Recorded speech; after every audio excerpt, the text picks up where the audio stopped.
Akbar. Bismillahirrahmanirrahim. Ada 6 orang yang tidak boleh menjawab salam saya di sore hari ini. Saya ulangi lagi, ada 6 orang yang tidak boleh menjawab salam saya di sini.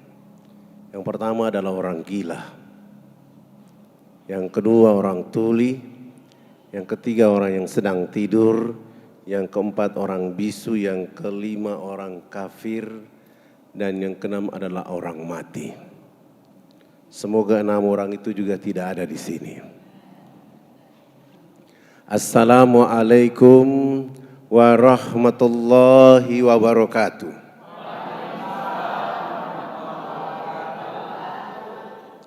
Innal hamdalillah nahmaduhu wa nasta'inuhu wa nastaghfiruhu wa na'udzu billahi min sururi anfusina wa min sayyiati a'malina may yahdihillahu fala mudhillalah wa may yudlil fala hadiyalah. Asyhadu an la ilaha illallah wa asyhadu anna Muhammadan abduhu wa rasul. Allahumma salli wa sallim wa barik ala Muhammad wa ala alihi wa ashabihi ajmain. Puji syukur selalu memuji Allah, oleh karena tidak ada yang berjanji untuk bertemu, berkumpul, berjumpa, bersilaturahmi di tempat ini kecuali sudah menjadi rencana Allah Subhanahu wa taala. Alhamdulillah dengan rencana itulah Allah menggerakkan panitia, tim dakwah Solo menghadirkan kita berduyung-duyung duduk di majelis yang insya Allah diberkahi dan dimuliakan oleh Allah. Semoga duduknya Bapak Ibu di majelis ini seperti sedang berada di dipan-dipan surga Allah Subhanahu wa taala. Salam tering salawat kepada Rasulullah Muhammad sallallahu alaihi wasallam, keluarganya, sahabatnya, tabi'in tabi'id, dan pada akhirnya sampai pada kita semua. Bapak Ibu hadirin saudara-saudaraku yang dimuliakan oleh Allah Subhanahu wa taala. 3 bulan terakhir ini saya rajin ke Solo. Banyak orang yang mencurigai saya. Jangan-jangan pilpres, padahal bukan. Kesini bersilaturahmi. Supaya hubungan antara Irian dan Solo itu menjadi keluarga besar. Sebelum saya mulai, saya mau tanya Bapak Ibu di ruangan ini. Ini orang Indonesia semua? Sungguh? Saya bilang bukan. Orang Indonesia itu adalah orang yang pertama sholat subuh, pertama sholat duhur, pertama buka puasa, pertama sholat asar, pertama sholat maghrib, pertama sholat isya, pertama sholat jumat, pertama sholat idul fitri, idul adha, syuruk, duha, qiyamul lail. Siapa mereka? Orang yang rambutnya keriting, badannya hitam keling, mengawali kehidupan bangsa ini dengan Allahu Akbar, Allahu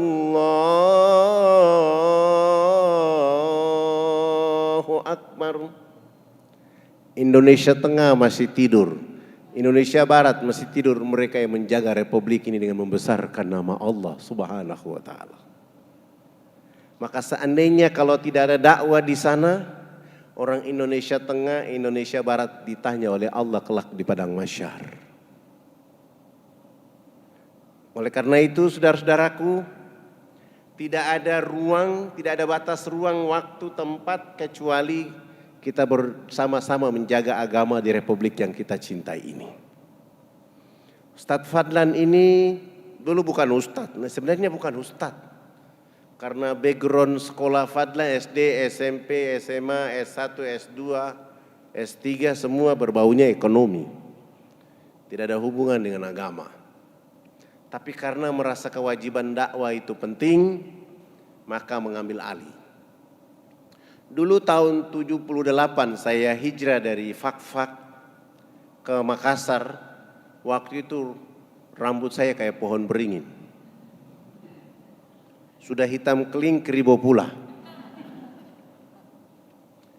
Melanjutkan studi di Fakultas Ekonomi di sebuah sekolah di Makassar.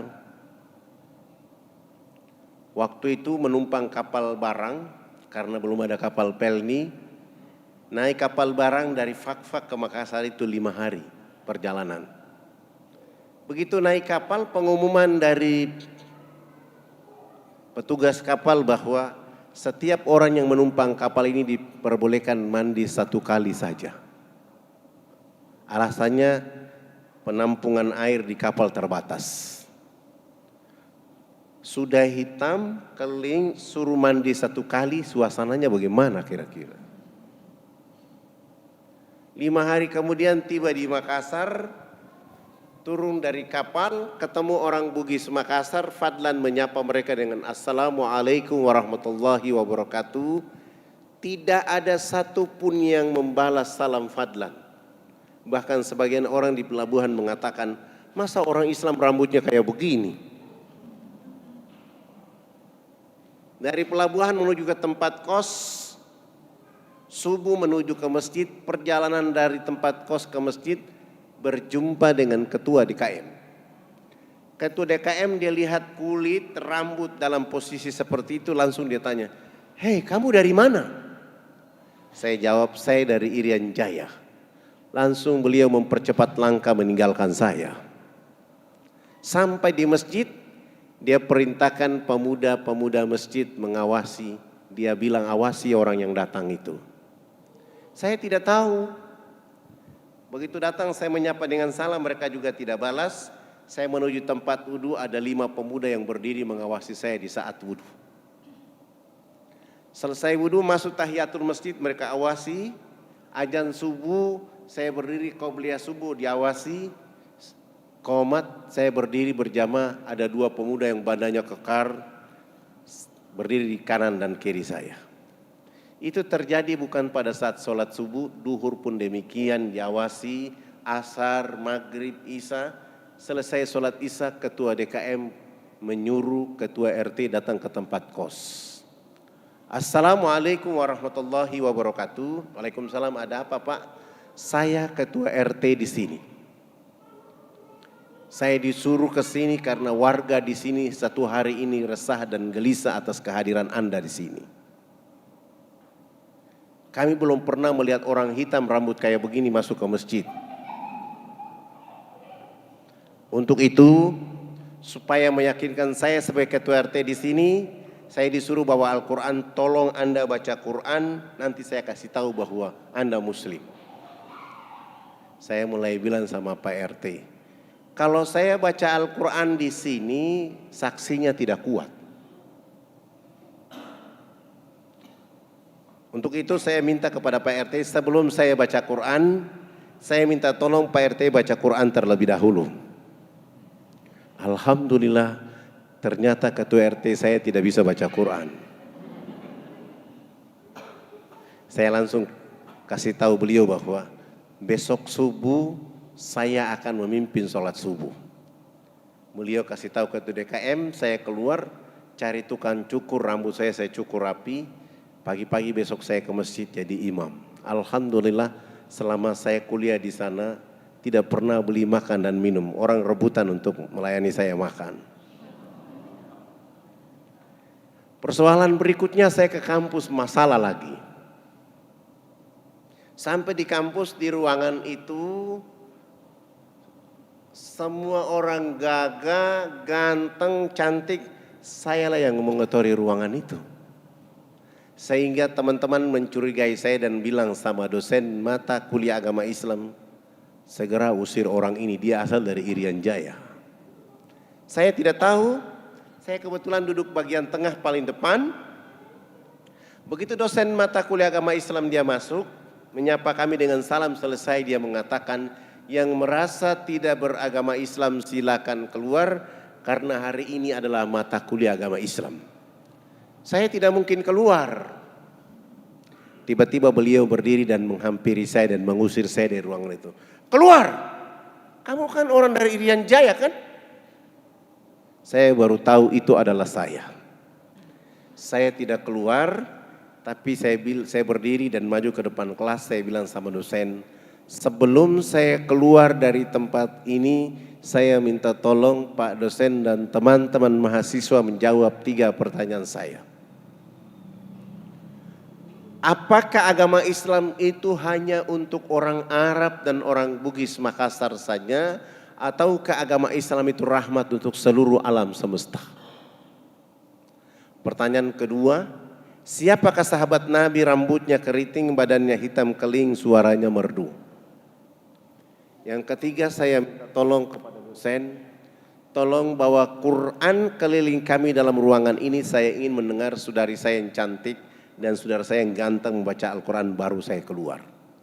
Alhamdulillah, dosen membawa Al-Quran dimulai dari bangku urutan belakang sampai depan. Setelah Al-Quran sudah tiba di teman di samping kanan saya, dia baca Al-Quran selesai, dosen ini ambil Al-Quran, melewati muka saya dan menyerahkan Al-Quran ke teman di samping kiri saya. Saya bilang ini belum yakin juga ini. Sampai urutan mahasiswa 45, 46, saya berdiri merampas Al-Quran dari tangan dosen dengan urutan 47. Subhanallah, begitu saya buka Quran secara acak-acakan, surat yang diperlihatkan oleh Allah untuk saya baca waktu itu adalah surat Al-Hasyr yang artinya pengusiran. Saya baca 3 ayat terakhir selesai, dosen mengatakan dari 47 mahasiswa yang kuliah di ruangan itu hanya ada 7 orang saja yang bisa membaca Al-Quran. Dari 7 mahasiswa itu salah satunya lah pemilik rambut keribo berbadan hitam keling itu. Saya memberanikan diri maju ke depan kelas, minta waktu ceramah. Setelah ceramah 1,5 jam selesai, dosen mengatakan, alhamdulillah hari ini mata kuliah agama Islam kita sudah diajarkan dosen dari Irian, maka itu fadlan hari ini Anda lulus dengan nilai A. Saya bilang alhamdulillah, ternyata rambut keribo hitam keling rahmat juga ya. Dosen tidak salah, mahasiswa tidak salah, masyarakat di Pelabuhan Makassar tidak salah, di tempat kos saya tidak salah, karena opini sudah terlanjur opinikan di seluruh Indonesia bahwa kalau cerita orang Irian pasti Kristen, perang suku, koteka, tertinggal dan terbelakang. Padahal dari sejarah agama-agama yang ada di pulau sana, agama yang tertua dan agama yang pertama adalah agama Islam. Dari mana agama Islam pertama kali masuk ke sana? Dakwah dari Sultan Malikul Soleh dari Samudra Pasai, mengutus dainya turun ke Fakfak pada tanggal 17 Juli 1214 Masehi, bertemu dengan kepala-kepala suku, mereka mendakwakan mereka dan menghasilkan dakwah itu, jadi mereka menjadi muslim. Alhamdulillah, dari perjalanan dakwah Samudra Pasai, Wali Songo masuk dengan membangun masjid pertama oleh Raden Fata, dan program berikutnya dilakukan oleh Sultan Hasanuddin dengan cara orang-orang Bugis datang ke Fakfak menikah dengan anak kepala suku, lalu mereka membantu dakwah di sana. Alhamdulillah hari ini Fakfak sendiri sudah 99% Muslim. Papua Barat hampir 65% Muslim. Papua yang tadi tidak ada hari ini sudah menuju 45, menuju 55%. Kita sedang berjuang supaya bisa mengambil 60%. Maka kita akan mengumumkan Indonesia emas untuk dunia dari dakwah agama yang kita lakukan. Alhamdulillah, selesai kuliah langsung pulang ke Irian, langsung jadi PNS, pegawai Nabi SAW, jadi dai. Pekerjaan saya yang pertama adalah harus bertemu dengan Dewan Gereja Provinsi Irian Jaya di bawah pimpinan salah satu orang namanya Pendeta Alfon. Kenapa saya harus ketemu Pendeta Alfon? Pendeta Alfon ini menggunakan kekuatan gereja agar mengusir saya dari Jayapura. Saya bilang sama beliau, saya orang Islam Irian, Anda orang Kristen Irian. Kita sama-sama bicara negeri ini dengan pembangunan rohani. Beliau tidak mau. Bagaimana cara saya harus bertemu dengan beliau? Jalan satu-satunya saya harus datang ke rumah beliau. Selesai sholat subuh saya jalan kaki ke rumah beliau. Begitu saya jalan kaki kurang lebih 100 meter, saya lihat beliau sedang lari pagi di depan halaman rumahnya. Saya tunduk percepat langkah. Ketika saya tunduk mempercepat langkah, beliau lihat saya dan lari masuk ke dalam rumah, pintu rumahnya dia tutup. Saya menghampiri pintu rumah itu dan saya ketuk dari luar. Selamat pagi. Yang keluar dari dalam adalah istri beliau. Pagi, ada apa? Ibu, saya mau ketemu dengan pendeta Alfon. Istrinya menjawab, mohon maaf, Bapak pendeta tidak ada di rumah. Dalam hati saya baru yang tadi lari masuk itu siapa? Saya pulang. Besok pagi hari kedua saya datang lagi. Selamat pagi. Anak pendeta yang keluar mengatakan mohon maaf Bapak tidak ada di rumah. Saya pulang hari ketiga saya datang lagi, selamat pagi. Anak berikut dari pendeta keluar mengatakan tidak ada di rumah. Saya pulang hari keempat saya datang lagi, selamat pagi. Istri pendeta yang keluar masih saja mengatakan tidak ada di rumah. Saya pulang hari kelima saya datang lagi, selamat pagi. Istri pendeta lagi yang keluar masih saja mengatakan tidak ada di rumah. Sampai 1 bulan penuh tiap pagi saya mengetuk pintu rumah itu, tidak ketemu pendeta Alfon kecuali mendapatkan jawaban dari istri dan anaknya beliau tidak ada di rumah. Bulan kedua hari pertama tetap saja saya datang ke rumah itu. Selamat pagi. Istrinya yang keluar mengatakan tidak ada di rumah. Saya pulang hari kedua bulan kedua saya datang lagi, selamat pagi. Anaknya keluar mengatakan tidak ada di rumah. Saya pulang hari ketiga bulan kedua saya datang lagi, selamat pagi. Anaknya keluar mengatakan tidak ada di rumah. Saya pulang hari keempat saya datang lagi, selamat pagi. Istrinya keluar masih saja mengatakan tidak ada di rumah. Saya pulang hari kelima saya datang lagi, selamat pagi. Istrinya masih saja mengatakan tidak ada di rumah. Sampai hari ke-15 saya belum tiba di rumah itu, istri dan anak pendeta sudah menunggu saya di depan rumah. Begitu saya menyapa selamat pagi, langsung mereka mengancam saya. Anda ini tidak bosan tiap pagi datang ke rumah ini. Seakan-akan rumah ini menjadi tugas Anda tiap pagi. Saya pulang, besok pagi hari ke-16 bulan kedua tetap saja saya datang ke rumah itu. Selamat pagi, istrinya keluar melihat saya. Kamu lagi yang datang. Sampai 2 bulan penuh saya tidak berjumpa dengan pendeta Alfon. Kecuali mendapatkan jawaban dari istri dan anaknya silih berganti tidak ada di rumah. Bulan ketiga hari pertama tetap saja saya datang ke rumah itu. Selamat pagi, istrinya keluar mengatakan tidak ada di rumah. Saya pulang lagi, hari kedua bulan ketiga saya datang, selamat pagi, anak pendeta keluar mengatakan tidak ada di rumah. Subhanallah, begitu di hari ketiga bulan ketiga saya datang, saya menyapa selamat pagi, anak tertuanya langsung mengatakan, pagi Pak Fadlan, mohon maaf, Bapak tadi malam kecapean, kelelahan sehingga kami bawa ke rumah sakit. Saya langsung memuji Allah dalam hati saya, Alhamdulillahirabbil alamin. Saya tidak pulang, tapi saya melanjutkan perjalanan dari rumah pendeta ke rumah sakit untuk mencari tahu keadaan yang sebenarnya. Sampai di rumah sakit saya tanya di bagian informasi, mereka membenarkan beliau masuk rumah sakit dan saya tanya ada di kamar berapa, mereka memberitahu saya ada di kamar nomor 48.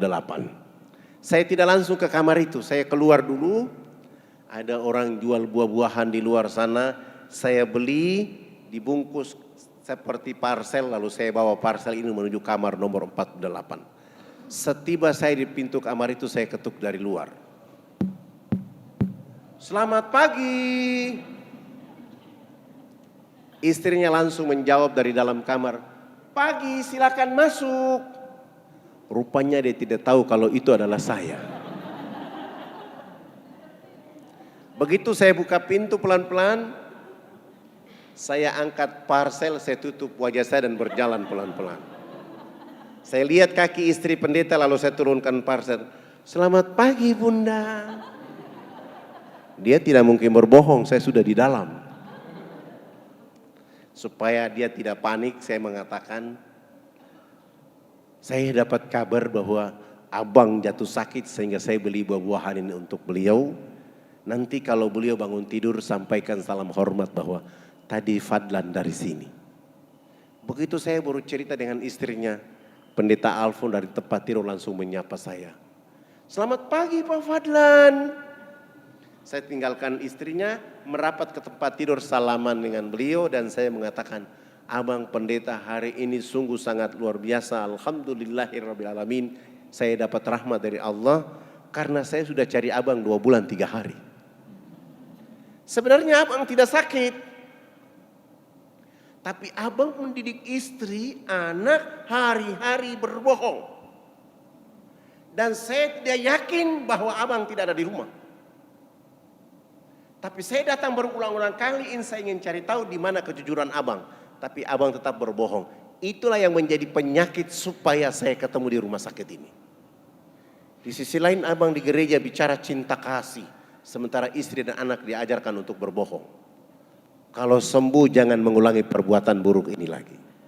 Pamit pulang. 5 hari kemudian beliau sembuh dan pulang ke rumah. Hari ke-6 saya menjadi tamu pertama di rumah mereka. Selamat pagi. Beliau bersama istri dan 7 anak membuka pintu dan mempersilahkan saya masuk ke dalam rumah mereka. Di saat itulah saya mulai dengan judul Indahnya Islam bagi Penduduk Alam Semesta. Dari jam 10 pagi itu sampai jam 12 siang saya pamit pulang. Pendeta Alfon mengantar saya sampai depan pintu pagar. Beliau mengatakan, Fadlan, usahakan besok datang lebih pagi lagi. Alhamdulillah, besok pagi saya datang dari jam 7.30 sampai duhur. Sholat duhur selesai, saya melanjutkan pekerjaan itu sampai asar. Pekerjaan seperti ini saya lakukan 5 hari berturut-turut. Subhanallah, menjelang waktu asar di hari ke-5, beliau bersama istri dan 7 anak menyatakan sikap hijrah mengucapkan 2 kalimat syahadat. Begitu mereka mengucapkan 2 kalimat syahadat, saya langsung sujud syukur dan menangis kepada Allah.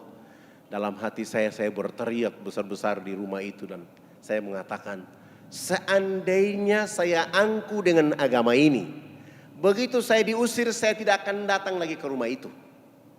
Saya sombong dengan agama yang saya anut, begitu mereka mengatakan tidak ada di rumah, saya tidak akan pernah lagi injak pintu rumah itu. Tapi terima kasih ya Allah ya Rabb, Engkau telah menanamkan kesabaran kepadaku tentang perkara ini dan hari ini hadiah terbaik dari Engkau kepada saya dengan perkara ini.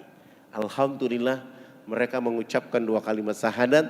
Saya ada sedikit tabungan, sewa rumah yang lebih besar. Saya pindahkan keluarga itu dengan tujuan menuntun mereka bisa baca Quran dan menuntun mereka untuk bisa sholat 5 waktu. Alhamdulillah hari Jumat saya ganti nama Alfon dengan nama Abu Sufyan. Hari Jumat beliau bersama anak laki-lakinya sudah mulai sholat Jumat di masjid. Asar sudah mulai sholat di masjid, maghrib sudah di masjid, isya, subuh sudah ke masjid. Begitu hari Minggu pagi, orang masih menunggu dia di tempat lamanya dari jam 6 pagi sampai jam 11 siang. Tidak mungkinlah Abu Sufyan ke sana karena sudah sholat Jumat, sudah takbir. Konsekuensi dari dakwah itu akhirnya Fadlan dicari, ditangkap. Tanpa proses BAP langsung dimasukkan nginap di penjara selama 3 bulan. Alhamdulillah. Setelah menikmati 3 bulan itu selesai keluar, saya bilang sama teman-teman dakwah tidak boleh berhenti. Kami mulai bergeser dari Jayapura ke kampung itu kurang lebih 179 km. Begitu kami sampai di sana, turun dari kendaraan saya menuju rumah kepala suku. Ternyata kepala suku berdiri di balik pintu rumah dengan tombak. Diangkat tombak itu jarak 7 meter kena di betis kaki kiri saya ketika saya menghindar. Ternyata kena di betis kaki kiri saya dan saya terjatuh. Ketika saya terjatuh, Paradai ingin melakukan perlawanan dan saya mengatakan, kita kesini bukan berperang. Kita kesini berdakwah. Dan tombak di betis kaki kiri ini adalah konsekuensinya dakwah. Jangankan Fadlan, nabimu Rasul Muhammad sallallahu alaihi wasallam datang ke Taif dilempar sampai tumitnya berdarah-darah. Apalagi artinya Fadlan. Tugas kalian bukan melawan mereka, tetapi mencabut tombak dari betis kaki kiri saya. Alhamdulillah, mereka cabut tombak dari betis kaki kiri saya. Saya dilarikan ke rumah sakit, harus tidur di rumah sakit selama 3 bulan. Setelah sembuh sehat walafiat, saya coba lari pagi, kaki saya sudah kuat dan saya bilang, tidak ada alasan lain kecuali kita kembali ke kampung itu lagi. Teman-teman mengatakan, Ustadz sudah dipanah di sana, sudah ditombak di sana, untuk apa kita ke sana? Saya mengatakan, jangan kamu bangun kebencian dengan manusia. Tugas kita berdakwah. Akhirnya mereka ikut dan kami kembali ke kampung itu. Begitu kami tiba di kampung itu, saya turun lagi dari kendaraan, menuju rumah kepala suku. Anak tertua kepala suku ada di halaman rumah dan saya tanya, abang, ada bapak kepala suku? Anaknya mengatakan, minta maaf, bapak ada di rumah tapi sudah 2 minggu ini sakit, terserang penyakit malaria. Kami tidak bisa bawa ke rumah sakit karena kami tidak punya mobil, kami tidak punya uang. Langsung saya jawab, kami datang ke sini untuk menjemput bapak kepala suku, abang dengan ibu, dibawa ke rumah sakit, nanti kami yang biaya seluruhnya kami yang bayar. Alhamdulillah kami bawa kepala suku ini ke sana, kami rawat dia rumah sakit selama 2 minggu sehat, sembuh sehat walafiat. Sesudah itu kami cari mereka bekal kehidupan, antar kembali mereka ke kampung halaman, kami kembali ke kota. 1 minggu kemudian baru kami mulai datang berdakwah di sana. Baru 3 hari kita bicara Islam, kepala suku ini bersama istri dan 13 anak, ditambah dengan 15 kepala keluarga di kampung kecil itu pun hijrah mengucapkan 2 kalimat syahadat. Ribut lagi, Fadlan dicari lagi, ditangkap tanpa proses BAP, langsung nginap di penjara selama 6 bulan. Alhamdulillah. Setelah 6 bulan keluar, saya bilang dakwah tidak boleh berhenti. Dakwah harus seperti air mengalir. Kapan tidak ada air di bumi orang akan kehausan. Begitu juga dakwah. Maka kami naik ke atas bukit untuk berdakwah. Subhanallah, baru berdakwah 2 bulan, Allah kasih hidayah kepada 30 kepala keluarga hijrah mengucapkan 2 kalimat syahadat. Ribut lagi Jayapura, Fadlan dicari lagi, ditahan untuk nginap di penjara selama 9 bulan. Alhamdulillah. Setelah 9 bulan itu selesai, saya mulai berpikir, hari terakhir dari bulan ke-9 mau keluar, orang yang biasa menangkap saya itu datang. Dia buka gembok penjara itu dan dia maki-maki saya di sana. Ruangan ini tidak ada orang lain yang masuk kecuali wajah Anda ini. Kenapa Anda tidak takut dengan penjara ini? Saya bilang, abang, saya bukan maling, saya bukan pembunuh, saya bukan pemberontak, saya juga bukan penjahat. Saya hanya ingin mencerdaskan saudara-saudara saya di negeri ini agar pasti tunduk memuji Allah dan mengikuti Rasulullah Muhammad SAW. Orang kaya abang ini suatu saat akan ditangkap oleh Allah dan disiksa oleh Allah habis-habisan karena abang salah menangkap orang. Bahasa saya ini ternyata membuat dia ketakutan dan dia bilang sama saya, jangan kau kasih takut-takut saya. Begitu keluar dari penjara, saya tidak kembali ke posko dakwah saya. Beliau bawa pulang saya ke rumahnya. Setiba saya di rumah, beliau bilang, ceritakan Islam kepada kami. Alhamdulillah, ini dakwah saya yang paling tercepat. 8 jam kemudian, beliau bersama istri dan 5 anak pun hijrah mengucapkan 2 kalimat syahadat. Saya mulai berpikir, tidak ada pekerjaan yang paling bergengsi di dunia ini kecuali berdakwah. Siapa yang melakukan pekerjaan ini dengan asyik, Allah akan ganti dengan hidayah lebih cepat daripada angin. Tapi di saat dia dengan asyik itu dia pasti difitnah, dicemooh, ditangkap, difitnah, dilempar, ditombak, bahkan dipenjara mau dibunuh. Tapi Allah akan ganti dengan hidayah lebih cepat daripada angin. Mulai melirik dari Jayapura menuju pegunungan. Tidak punya uang. Mau dan tidak mau kami harus jalan kaki. Berapa lama jalan kaki dari Jayapura ke gunung itu? 3 bulan.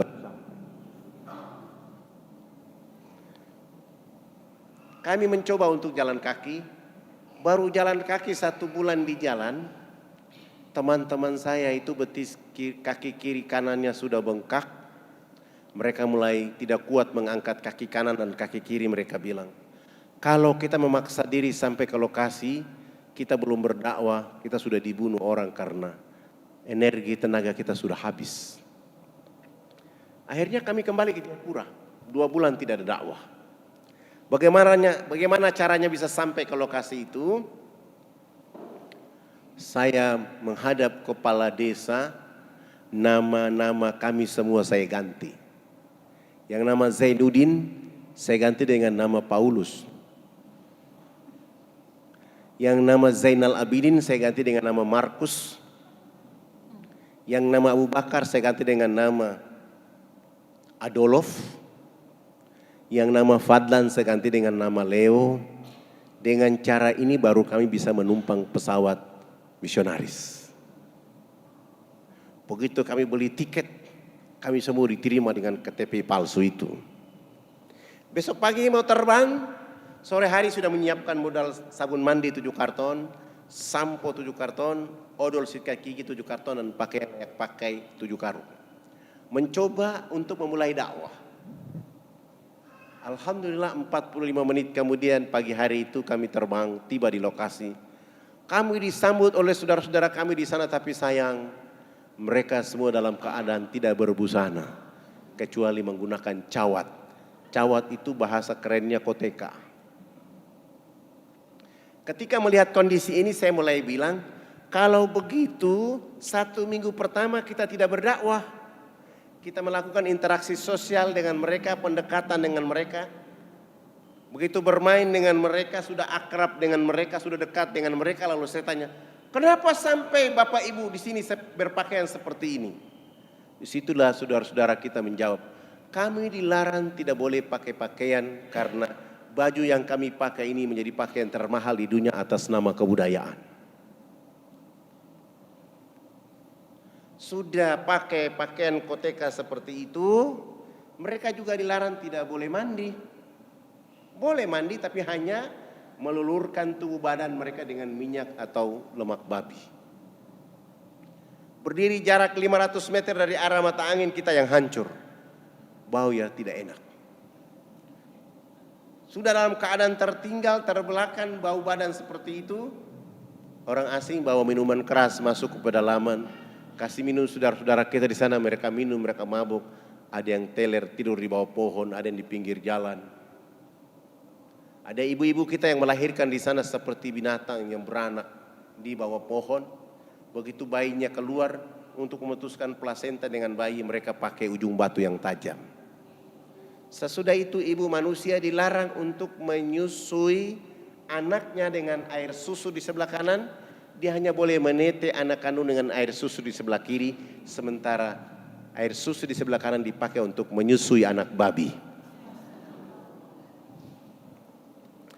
Ketika kami melihat keadaan itu, kami semua sujud dan menangis minta ampun. Dosa apa lagi kami hari ini? Saya langsung menjawab, tidak ada cara lain dan tidak ada agama lain yang bisa melakukan itu kecuali agama yang dibawa oleh Nabi Muhammad SAW. Dengan cara apa? Dakwah. Saya mentadaburi surat 16 ayat 125 surat An-Nahl. A'udzubillahi minasyaitonirrajim.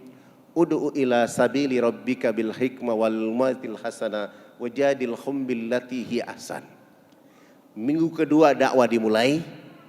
Kami coba bawa salah satu kepala adatnya, kepala sukunya, kami bawa dia ke sungai. Sampai di pinggir sungai saya bilang, Bapak, cawatnya dibuka dulu. Setelah beliau buka itu pakaian adatnya, beliau bersama kami langsung jebur masuk dalam sungai. Setelah itu naik, saya suruh dai berdiri depan dengan sabun, sampo, odol sikat gigi. Saya di belakang mereka dan kepala suku di samping kanan saya. Saya ambil satu sabun, saya kasih kepala suku dan saya bilang, Bapak kepala suku ikut gerakan kami. Kami gosok sabun di sebelah kanan, kepala suku ikut gosok sabun di sebelah kanan. Kami gosok sabun di sebelah kiri, kepala suku ikut gosok sabun di sebelah kiri. Tubuh badan kami sudah penuh dengan busa sabun. Saya ambil sabun dari tangan kepala suku, saya ganti dengan sampo 1 botol. Rambut jenis kami ini kalau belum kena air dengan sampo itu rambut tenang-tenang saja. Begitu kepala suku dia siram sampo di rambutnya, dia keramas, rambut keribu keriting itu dia mekar kayak bunga yang berkembang. Sehingga busa sampo itu makin tinggi, begitu makin tinggi jatuh kena hidung kepala suku. Kepala suku ini mencium bau harum dari sampo, langsung pergi tidak mau lagi bilas dengan air. Begitu dia jalan, para dai mulai mengatakan, "Bapak kepala suku, harus disiram dengan air." Kepala suku menjawab, "Tidak anak, ini wangi." Rupanya selama hidupnya baru pertama mencium bau harum. Alhamdulillah, kepala suku ini 6 hari berturut-turut mandi tidak pernah bilas dengan air.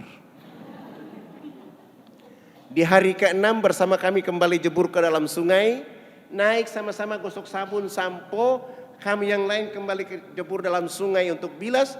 Kepala suku ini naik pasang koteka dan berjalan. Kelihatan busa berjalan kayak kuntilanak. Kena matahari, busa sampo itu kering, busa sabun itu kering. Kepala suku langsung ke kebun bekerja seperti biasa seorang petani. Jam 2 siang dia pulang dari kebun. Perjalanan pulang dari kebun ke rumah, Allah turunkan rahmat berupa hujan. Kena di tubuh badannya, busa sampo dan sabun yang tadi kering muncul kembali. Beliau gosok-gosok sampai hilang itu busa sampo dan sabun. Allah ganti dengan kesegaran jasmani. Kepala suku ini tiba di rumah, tidur dari jam 3 sore sampai jam 9 pagi hari berikutnya. Pagi-pagi kami sampai ke rumahnya, beliau bangun tidur langsung beliau mengatakan, "Anak, mandi yang benar itu yang anak ajarkan. Bapak kemarin dimandikan oleh Sang Pencipta sehingga Bapak tidur menjadi enak. Selama ini Bapak belum pernah tidur enak seperti tadi malam. Oh, bagaimana kalau pagi ini Bapak ikut mandi?" Dengan senang hati beliau ikut kami ke sungai, mandi, resmi bilas, naik. Beliau itu dari jam 10 pagi sampai jam 3 sore hari itu. Setelah dia bangun tidur, kampanye warga adat masyarakat beliau. Besok pagi yang berkumpul di lapangan dekat sungai sebanyak 3.712 orang. Laki, perempuan, tua, muda, besar, kecil untuk belajar mandi menggunakan sabun mandi yang kami bawa. Kami ajarkan mereka dari jam 8 pagi sampai jam 12 siang belum tuntas semuanya. Saya skorsing pelajaran mandi karena kami mau sholat duhur. 1 minggu sebelumnya kami sudah buat panggung di tengah lapangan itu menjadi tempat sholat kami. Saya bilang sama kepala suku, yang sudah mandi jangan pulang, yang belum mandi juga jangan pulang. Nanti kami selesai sholat duhur kami akan melanjutkan pelajaran mandi. Kami wudhu selesai, kami naik di atas panggung. Yang sudah mandi maupun yang belum mandi mereka duduk di bawah panggung. Salah satu dai dia qomat dan saya takbir. Allahu Akbar. Teman-teman dai di belakang saya pun ikut takbir. Allahu Akbar. Begitu kami takbir, yang sudah mandi maupun yang belum mandi yang duduk di bawah panggung, semuanya serentak berdiri, berputar keliling panggung sholat dengan berlawanan arah jarum jam seakan-akan kami itu Ka'bah. Mereka tawaf. Apa yang mereka lakukan? Ternyata berputar keliling panggung sholat dengan berlawanan arah jarum jam itu untuk memperhatikan gerakan-gerakan sholat duhur yang kami lakukan. Saya salam ke kanan, Assalamualaikum warahmatullahi. Salam ke kiri, Assalamualaikum warahmatullahi. Kepala suku besar itu langsung loncatnya di atas panggung sholat dan mengajukan beberapa pertanyaan. Anak, kenapa anak dengan teman-teman berdiri dan angkat tangan dan mulutnya bicara-bicara? Itu maksudnya apa? Saya bilang dalam hati saya, subhanallah, baru mandi cerdas begini. Saya mencoba menjawab pertanyaan yang bisa masuk di akal pikiran mereka. Saya mulai jawab. Bapak kepala suku, mama-mama dan masyarakat, kami 20 dai ini agama kami Islam. Dalam agama kami diperintahkan Tuhan Allah Sang Pencipta dalam 1 hari 5 kali menghadapnya di saat dan waktu yang ditentukan. Tadi kami berdiri mengangkat tangan, itu artinya kami menyerahkan sepenuhnya kami punya jiwa, kami punya raga, dan kami punya kehidupan ini kepada Tuhan Allah. Yang kami bicara-bicara adalah Allah Maha Besar, Jiwa, raga, dan kehidupan kami ini kecil sehingga tangan kiri kami malu menutup dada kami, tangan kanan kami malu menutup tangan kiri dan dada. Terserah Allah. Mau menghukum kami terserah, mau memberi kami hadiah terserah, karena kami sudah menyerahkan sepenuhnya jiwa, raga, dan kehidupan kami kepada Tuhan Allah. Kepala suku mendengar penjelasan saya, langsung beliau mengatakan, "Oh, ini agama yang benar. Menurut Bapak kami sudah Islam." Beliau mengajukan pertanyaan berikutnya. Tapi kenapa sesudah itu anak dengan teman-teman bongkok badan? Apa artinya bongkok badan? Kenapa ruku? Saya jawab, kami bongkok badan itu supaya kami melihat di bumi ada fasilitas yang dikasih oleh Allah. Pasir, tanah, batu, air, hewan, tumbuhan, semua itu pemberian Allah kepada manusia, dinikmati, dilindungi, karena masih ada manusia berikutnya. Oh, ini agama yang benar. Menurut Bapak kami sudah Islam. Tapi kenapa sesudah itu anak dengan teman-teman tunduk mencium papan itu? Apalagi artinya? Kenapa sujud?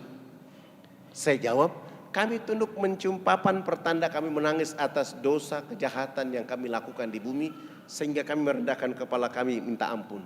Kenapa kami lakukan itu? Sebentar kami mati nanti kami punya kulit, daging, tulang, darah akan dilebur kembali menjadi tanah. Sebelum dilebur kembali menjadi tanah, kami menyatukan telapak tangan, kepala, lutut dan kaki, tunduk menangis minta ampun kepada Dia Allah yang Maha Tinggi. Tapi kenapa sesudah itu anak dengan teman-teman lihat ke sebelah kanan mulutnya bicara-bicara, lihat ke sebelah kiri masih bicara-bicara? Salam dia bilang bicara-bicara. Saya jawab, kalau tadi kami mengangkat tangan adalah menyerahkan sepenuhnya jiwa raga kami bongkok badan untuk melihat apa yang diberikan oleh Allah. Sesudah itu minta ampun, selesai minta ampun kami lihat ke sebelah kanan. Kalau di tempat ini belum ada orang yang tahu mandi, tugas kami datang ke sini untuk mengajarkan orang bisa tahu mandi. Di tempat ini belum ada orang yang tahu berpakaian, tugas kami mencari pakaian dan menutup tubuh badannya. Ada yang lapar, tugas kami mencari makan. Ada yang sakit, tugas kami mencari obat. Sesudah itu melihat ke sebelah kiri, kalau di tempat ini belum ada mengenal Allah dan Rasulnya, kami hadir di sini memperkenalkan Allah dan Rasulnya kepada mereka. Begitu mendengar penjelasan saya, kepala suku besar itu langsung mengatakan, kalau begitu kamu semua ini turun duduk di bawah. Kami 20 dai turun bergabung dengan masyarakat di bawah. Kepala suku ini memanggil kepala-kepala suku lain naik di atas panggung. Bukan sholat tapi mereka rapat membahas kehadiran kami di sana. Setelah rapat selesai, kepala sukunya menyampaikan pengumuman. Hari ini kita senang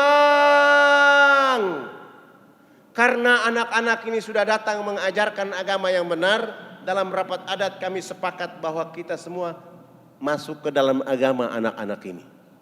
Begitu mendengar kalimat itu kami 20 dai semua sujud syukur dan menangis kepada Allah.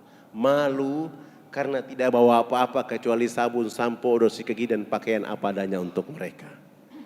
Menguatkan hati saya mulai membimbing mereka mengucapkan 2 kalimat syahadat. Setelah mereka mengucapkan 2 kalimat syahadat selesai, proyek berikut yang kami lakukan adalah mengganti nama-nama mereka.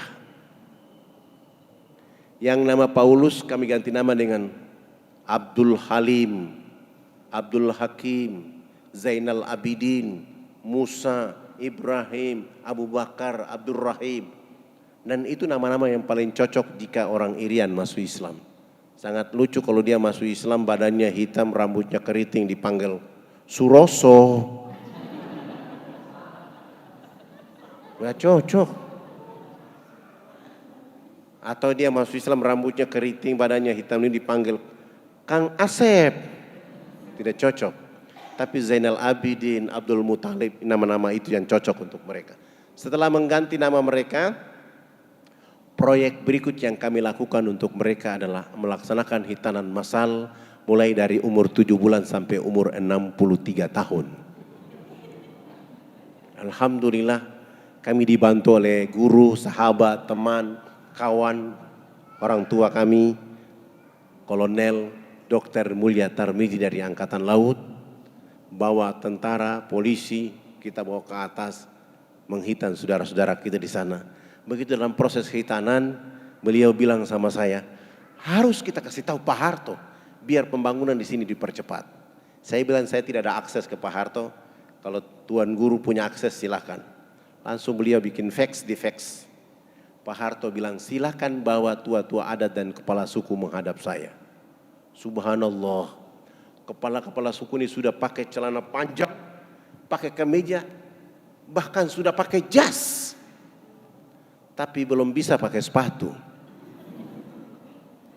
Karena ukuran kakinya rata-rata nomor 47. Tidak ada jenis sepatu itu, terpaksa kami menggunakan sendal jepit kelebihan tumit. Terbang Makassar terus ke Jakarta. Menginap di Menteng Wisma Haji Jakarta Pusat. Pagi-pagi bangun sholat subuh selesai, sarapan, mandi dan pakaian menuju istana. Begitu kami sampai di istana, Pak Harto mengatakan pertemuannya ditunda. Bukan jam 10 pagi dan bukan di istana. Pak Harto minta supaya lebih baik, lebih akrab di rumahnya jam 5 sore. Akhirnya kami balik ke Wisma Haji, sholat duhur, makan siang, sholat duhur selesai istirahat, bangun, mandi, sholat asar selesai kami datang ke Jalan Cendana. Begitu kami datang, Pak Harto sudah berdiri depan pintu rumahnya menyambut tua-tua adat dan kepala-kepala suku. Bersalaman, berpelukan, dibawa masuk ke dalam ruang tamu, dikasih makan, dikasih minum. Pak Harto juga sudah menyediakan bingkisan, oleh-oleh, ditambah dengan uang saku dan tiket. Sebelum menyerahkan bantuan dan uang saku ini, oleh-oleh kenang-kenangan ini, Pak Harto minta supaya salah satu dari kepala suku bicara konferensi pers. Lalu kepala suku besarnya yang bicara. Bapak tidak pantas jadi presiden. Presiden macam apa hanya bangun Makassar? Karena dia baru lihat Makassar.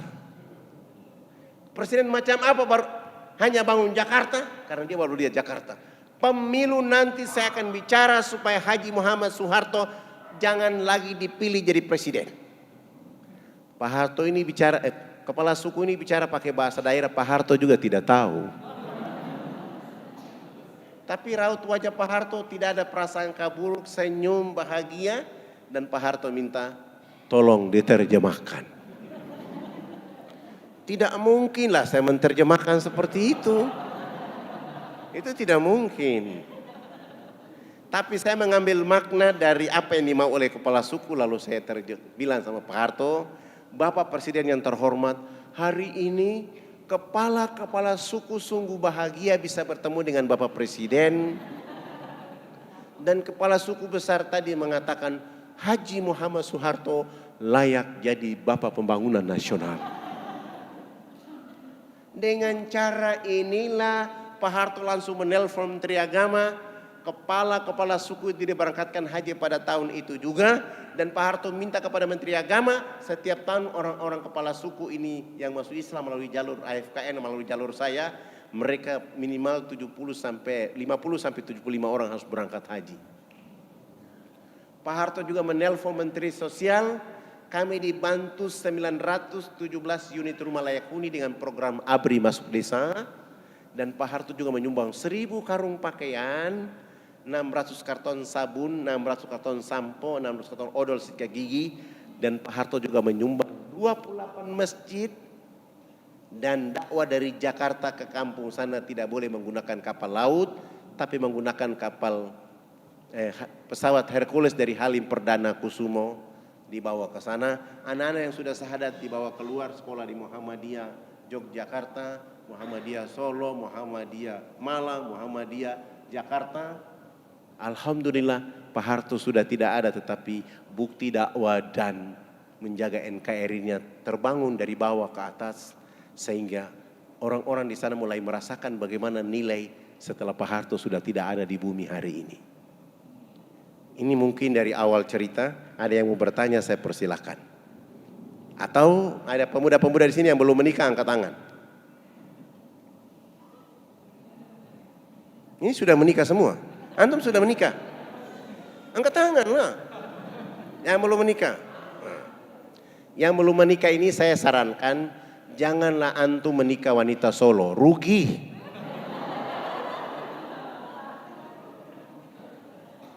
ikut Ustadz Fadlan ke Irian, dakwah di sana, sebelum berdakwah nikah dengan anak kepala suku dulu. Karena kalau antum nikah wanita Solo, anaknya anak Solo, anak Jawa.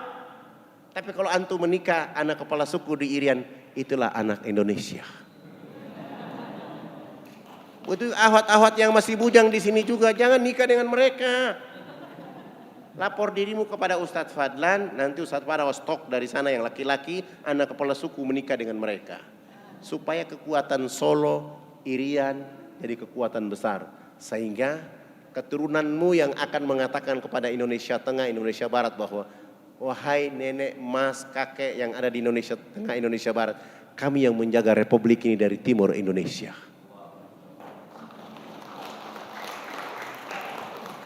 Oke, silakan yang bertanya, saya persilakan.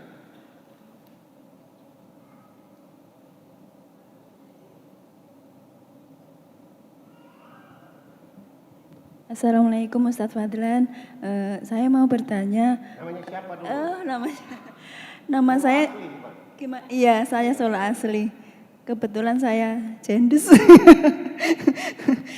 Saya mau bertanya, tadi Ustadz Fadlan kan bilang bahwa dakwah itu enggak ada ruang dan waktu. Terus kita kan semua harus wajib ya untuk dakwah gitu.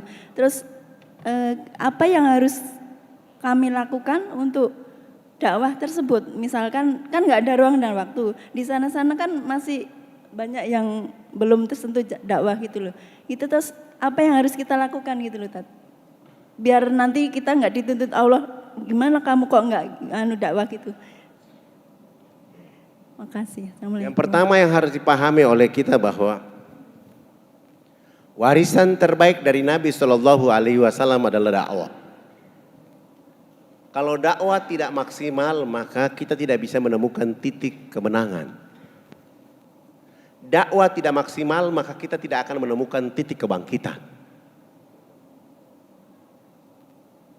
Indonesia ini sudah punya modal mayoritas muslim di dunia. Indonesia sudah punya modal masjid terbanyak di dunia itu Indonesia. Indonesia juga sudah punya modal majelis taklim terbanyak di dunia itu juga di Indonesia. Indonesia juga sudah punya modal pesantren terbanyak di dunia itu Indonesia. Tapi kenapa tidak bangkit? Karena dakwah belum maksimal. Dakwah belum merata. Kenapa belum maksimal, belum merata? Karena sebagian di antara kita berpikir bahwa dakwah itu urusan mereka yang datang dari pesantren, mereka yang SAG, sarjana alam gaib, yang datang dari Timur Tengah, mereka yang sudah punya hafalan. Sehingga ketika mau bertindak terhadap dakwah itu ketakutan. Padahal Nabi SAW dengan hadis yang sangat pendek sampaikan walaupun satu ayat.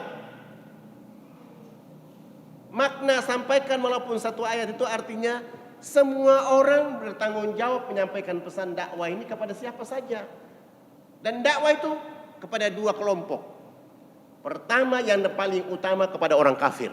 Jadi agama Islam ini hadir utama untuk mendakwakan orang kafir. Itu perlu harus difahami oleh kita. Yang kedua, kepada orang yang sudah beragama Islam untuk menjaga akidah dan agamanya. Kenapa berdakwah kepada orang kafir?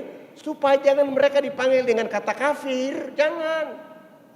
Karena kata kafir itu Allah mencantumkan dalam Al-Quran sebagai bahasa yang paling menyenangkan supaya karena mereka belum mendapat hidayah dan rahmat dari Allah. Maka tugas kita mendakwakan mereka supaya mereka dipanggil dengan sebutan orang-orang beriman, masuk Islam. Nah, bagaimana caranya? Yang pertama, niat dulu, perhatikan niat dulu. Ada orang berpikir begini, dakwah itu harus dengan uang. Saya bilang tidak. Kalau kapan kita berdakwah dengan uang, kekecewaan yang kita hadapi. Kalau kita ingin dakwah dengan modal, maka ujungnya adalah penyesalan dan tidak akan melakukan lagi.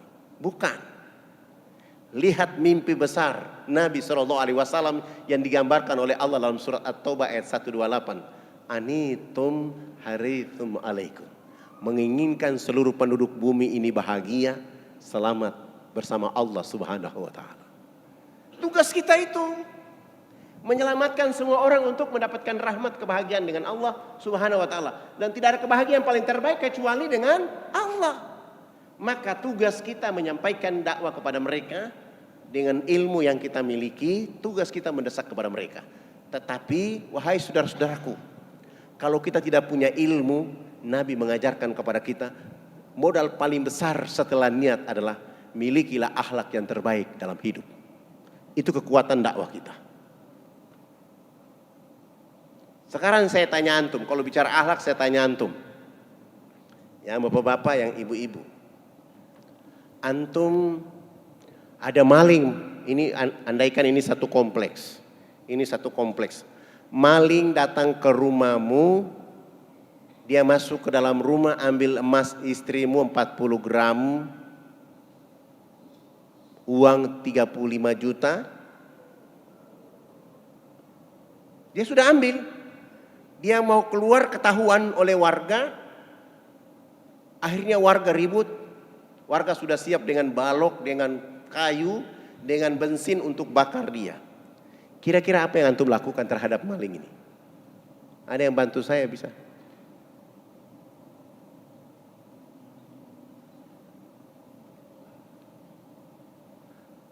Survei membuktikan rata-rata orang yang berwudu, takbir, ruku, sujud salam tidak melahirkan akhlak kepada sang maling ini.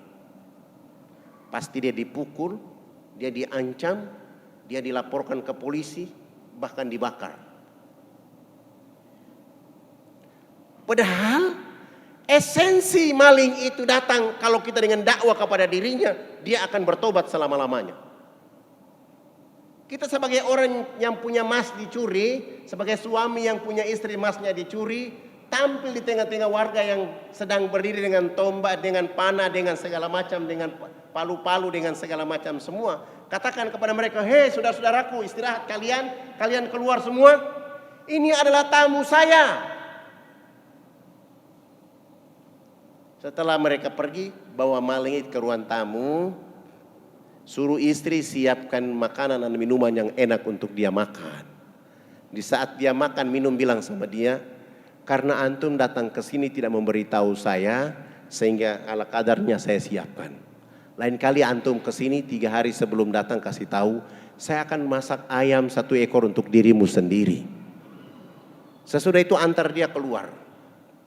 Pasti emas yang ada di dalam kantong dia, uang yang ada di kantong dia akan kembalikan dan dia akan bertobat. Di perjalanan dia akan katakan, itulah orang Islam dengan kecerdasan Islam kepada diri mereka. Ini energi yang paling kuat. Niatnya jadi maling, berubah menjadi orang yang beriman. Kenapa saya tanya ini? Karena saya punya kasus. Dia agamanya Protestan. Mencuri lagi bukan lagi mobil tetangga yang mau diambil. Dan sudah bawa keluar itu mobil. Ketika warga sudah siap, dia sudah bawa mobil keluar dan mobil diparkir di depan pintu rumah saya. Ketika dia mau dihajar, saya keluar dari dalam rumah dan saya bilang, kalian pulang semua. Ini tamu saya, cuma dia salah jalan, dia kira ini mobil saya, maka dibawa keluar. Saya tarik dia masuk ke dalam rumah. Saya bilang silakan bawa mobil ini pulang. Mobilnya tidak lecet juga, tidak apa-apa. Saya mau masuk dalam rumah, saya bilang kamu tunggu di sini, kita kasih minum dia, kasih makan dia. Azan subuh. Ketika azan subuh saya bilang, saya mau ke masjid sholat. Di rumah ini tidak ada laki-laki, Anda ikut saya ke masjid. Dia bilang, agama saya Kristen. Wah, apa yang terjadi? Dia bilang, agamamu Kristen, saya mau ke masjid, Anda tinggal di sini. Dia berpikir, dia bilang, kalau begitu saya ikut ke masjid. Dan hari ini saya mau mengucapkan 2 kalimat syahadat. Hari ini maling ini jadi salah satu ustadz keren di Indonesia. Saya tidak perlu menyebut namanya. Jadi dakwah kita dengan cara yang begitu. Kan kenapa? Akhlak. Memang susah. Menurut pandangan kita ini tidak bisa, saya tidak bisa. Apalagi darah orang Maluku Irian. Orang kawasan timur itu tinggi temperatur. Ada yang lain? Silakan.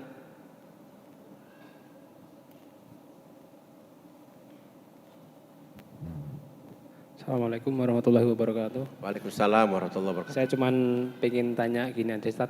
Nama saya Ardi dan saya cuman pengen tanya, Ustadz ini agama Islam sudah dari kecil atau mu'alaf gitu dulunya? Cuman itu aja Ustaz.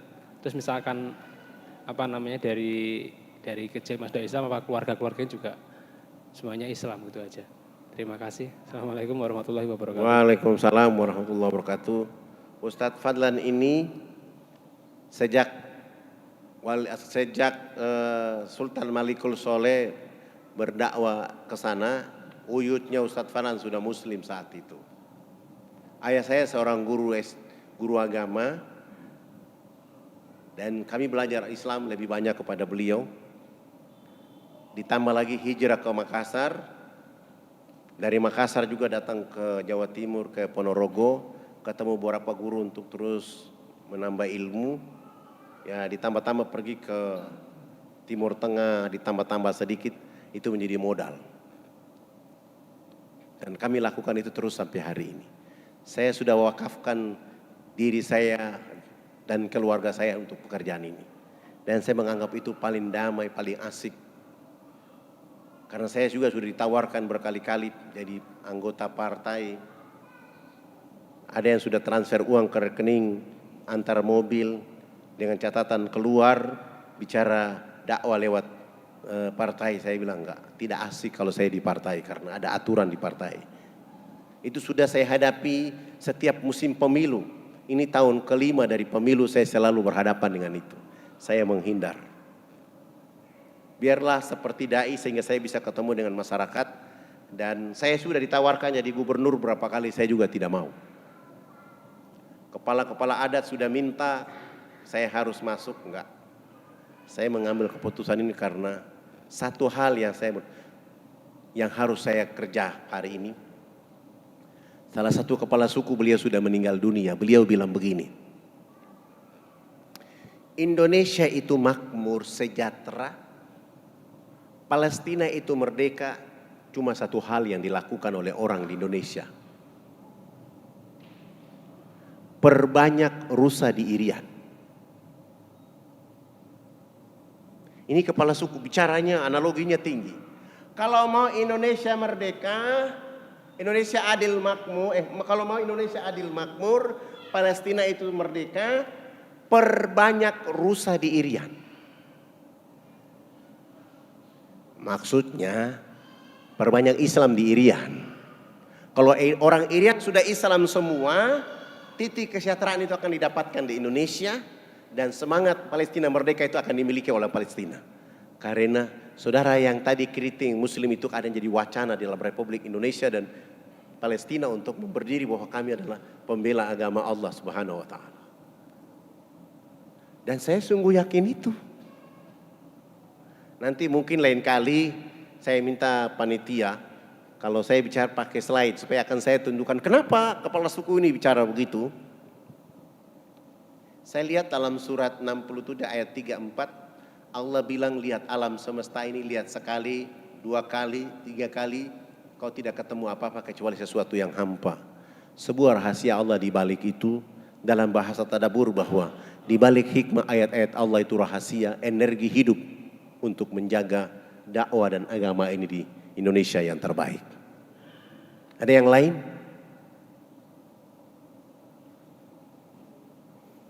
Silakan.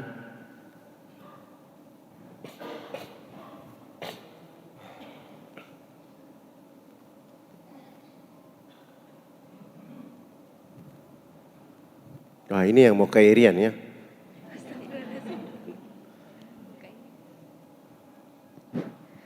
Ustaz mau nanya. Assalamualaikum warahmatullahi wabarakatuh. Waalaikumsalam warahmatullahi wabarakatuh. Silakan nanya. Ustaz mau nanya, kan biasanya orang mu'alaf itu lebih kuat imannya lebih kuat daripada orang Islam yang udah dididik dari kecilnya. Kenapa itu Ustaz? Karena semangat dia mencari ilmu, sementara orang Islam ya itu aja. Semangat orang mualaf itu mencari ilmu, sementara orang Islam ya itu saja. Apa yang dilakukan oleh orang tuanya itu yang dilakukan. Dia tidak punya modal pemahaman kepada agama.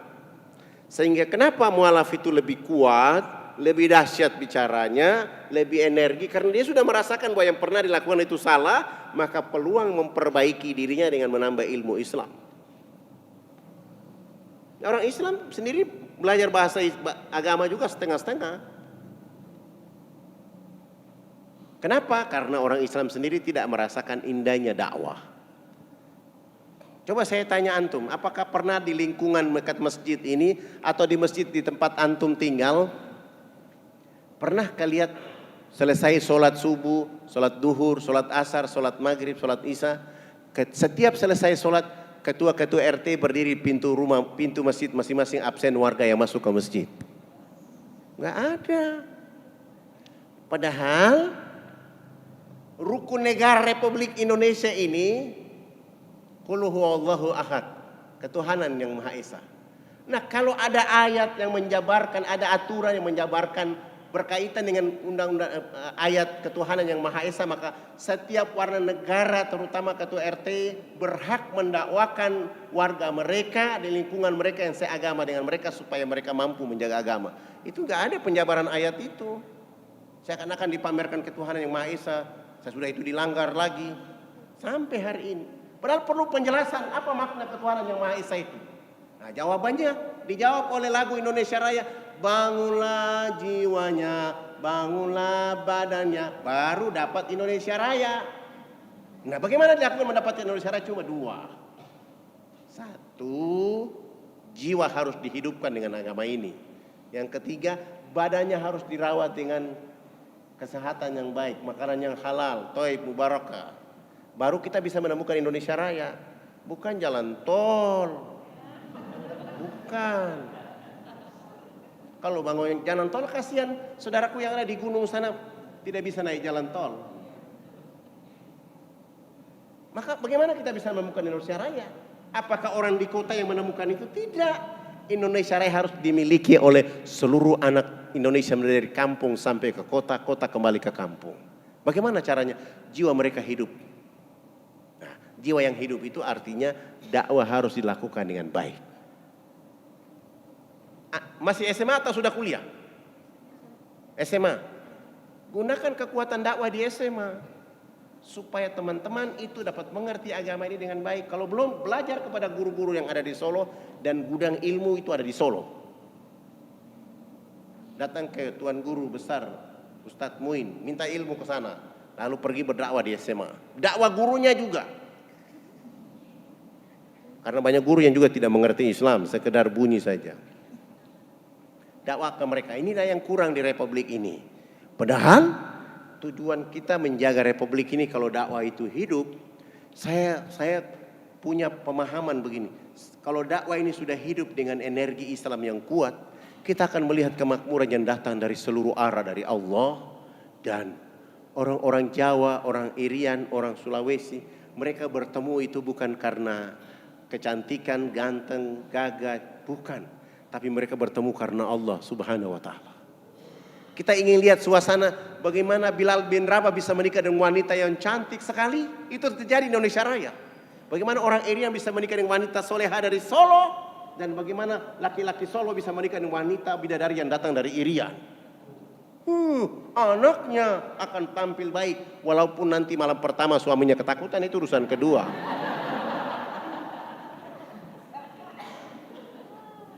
Tapi penting bagaimana kita membesarkan mereka dengan Islam, pemahaman ini. Ini persoalan hati, ini harus dihidupkan supaya mereka mengerti bahwa Islam itu seperti begini, bukan begitu. Seperti yang diceritakan oleh orang lain. Enggak, Islam itu harus seperti itu. Ada yang lain? Oke, silakan.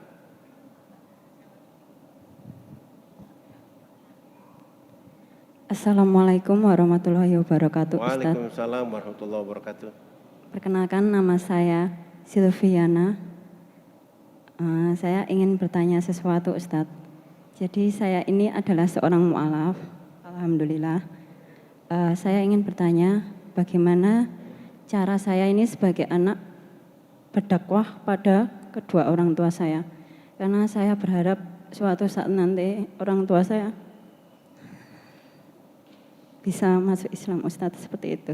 Lalu pertanyaan kedua, apakah benar jikalau orang tua itu memiliki perbedaan keyakinan?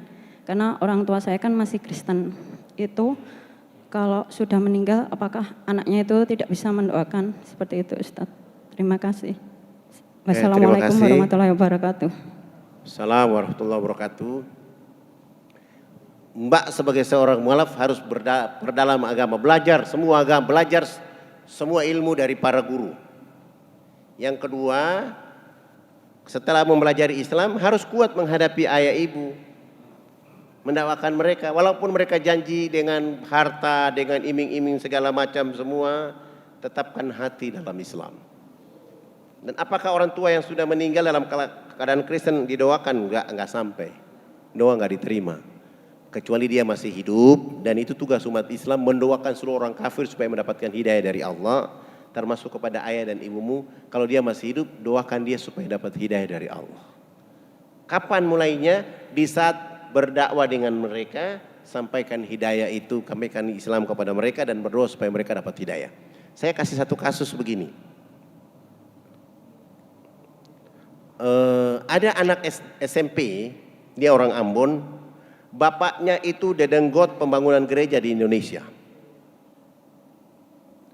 Anak ini dia bergaul dengan anak-anak irian yang muslim, sehingga kelakuan dia kelakuan Islam. Dia tiap hari mencuri sarung dari rumahnya, keluar, dia isi dalam tasnya, begitu sholat maghrib dia ikut sholat maghrib. Dia belum syahadat, tapi dia ikuti teman-temannya yang SMP. Maghrib, Isya, ketika menjelang subuh dia minta izin lagi, dia bilang saya mau pergi belajar kelompok dengan teman-teman. Padahal dia pergi sholat subuh dengan teman-temannya, sesudah itu baru mereka belajar. Itu dilakukan terus menerus dan dia merasakan Islam itu indah. Akhirnya dia masuk Islam. Begitu dia masuk Islam, dia pulang ke rumah, dia bilang sama ayah dan ibunya, saya sekarang sudah masuk Islam. Maka bapak ibu tidak boleh lagi marah kepada saya, tidak boleh lagi, oh ini saya sudah Islam. Apa yang dilakukan oleh setelah dia masuk Islam? Dia pergi belajar ilmu bekam. Belajar ilmu bekam, ilmu urut, segala macam, kiropraksis semua selesai. Semua yang berkaitan dengan herba yang diajarkan Nabi dimengerti oleh dia. Begitu bapaknya sakit, dokter mau ke rumah, dia bilang sama ibunya, jangan bawa dokter ke rumah, akulah dokter dari ayah. Sampai ke rumah, bapaknya kena stroke. Dia bekam bapak dan ibunya, sesudah itu bapaknya dalam keadaan sakit di terapi, dan bapaknya tanya, ini pengobatan apa? Dan dia bilang, ini adalah pengobatan yang diajarkan oleh Nabi yang kalian benci kepadanya. Kenapa saya memiliki masuk Islam? Karena ternyata pelajaran dari Nabi ini membuat tubuh badan kita sehat semuanya. Dia terapi bapaknya, ibunya selama 3 minggu berturut-turut. Minggu keempat sehat walafiat, minggu kelima dia syahadat. Karena terapi anak yang SMP, dari SMP dia rubah ayah ibunya menjadi muslim. Bapak ibunya menyesal menjadi orang yang membangun gereja di seluruh Indonesia. Itu peranan dakwah. Maka jangan malu kepada orang tua, dia adalah orang tua kita. Apapun agamanya, bersikap dengan akhlak yang baik kepada mereka, sekaligus menyampaikan pesan ayat kepada mereka. Walaupun nanti dia ngotot, pasti dia akan ngotot. Anak kemarin baru masuk Islam sudah datang. Bahkan mereka akan menyatakan bahwa ini baca Quran makanya kamu sesat segala macam semua. Keadaannya mereka begitu. Tapi ini dengan cara itu akhirnya orang tuanya syahadat. Sesudah itu orang tuanya menambil adiknya lagi, kakaknya lagi, sampai mereka semua satu keluarga menjadi muslim. Ada yang lain? Oke, yang di belakang ini. Sebelum ini saya di belakang sekali.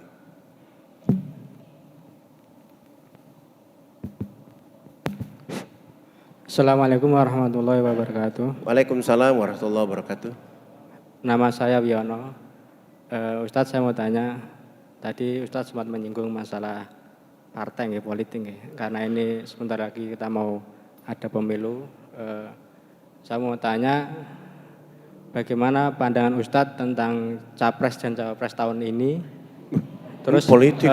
bagaimana saran Bapak Ustadz kepada khususnya jamaah ini dan umumnya para calon pemilih dan warga Indonesia di sini.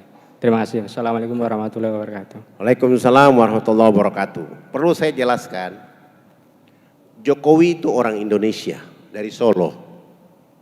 Prabowo itu juga orang Indonesia dari Solo juga ya. Solo Raya juga kan? Orang Indonesia. Mereka semua orang Indonesia, wakilnya juga orang Indonesia, tidak orang lain. Tetapi yang perlu dipahami oleh kita, kejujuran itu penting. Keteladanan itu penting.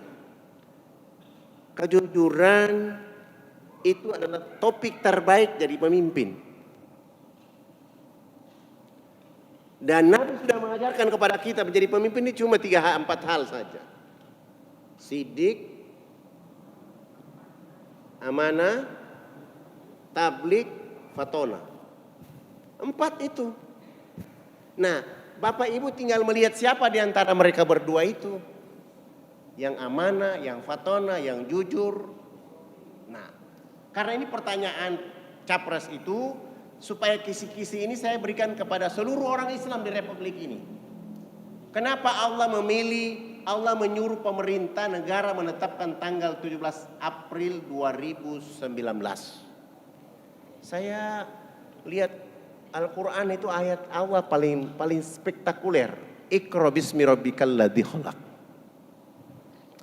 17 ini Allah ingin ingatkan kembali kemenangan kepada orang Islam tentang tanggal 17 di bulan Agustus.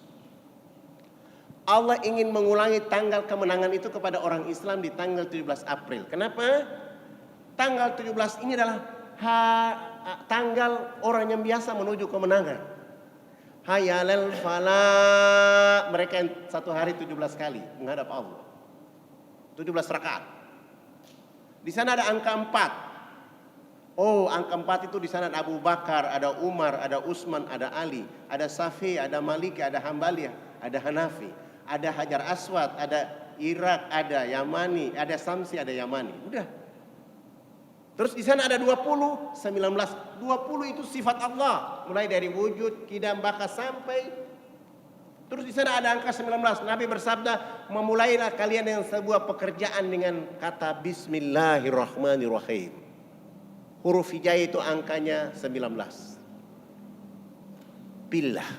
Itu artinya orang yang memikir cerdas dengan kebangsaan Indonesia, dia akan memilih yang benar untuk mendapatkan rahmat dari Allah Subhanahu wa taala. Memilih yang benar untuk mendapatkan keberkahan dari Allah Subhanahu wa taala. Memilih yang benar untuk bagaimana agama ini hidup, agama ini jalan. Memilih yang bagaimana supaya ulama ini tentram, terus menyampaikan dakwah. Memilih yang bagaimana supaya nilai ketuhanan Maha Esa itu berjalan dengan baik, kemanusiaan itu ada di seluruh tanah air, persatuan itu terjaga, dan kita akan menciptakan kerakyatan yang benar, kerakyatan yang penuh dengan hikmah. Lalu kita akan menghasilkan keadilan bagi bangsa dan negara. Nah, pilihlah itu. Udah jelas? Gak boleh saya menyebut nama orang.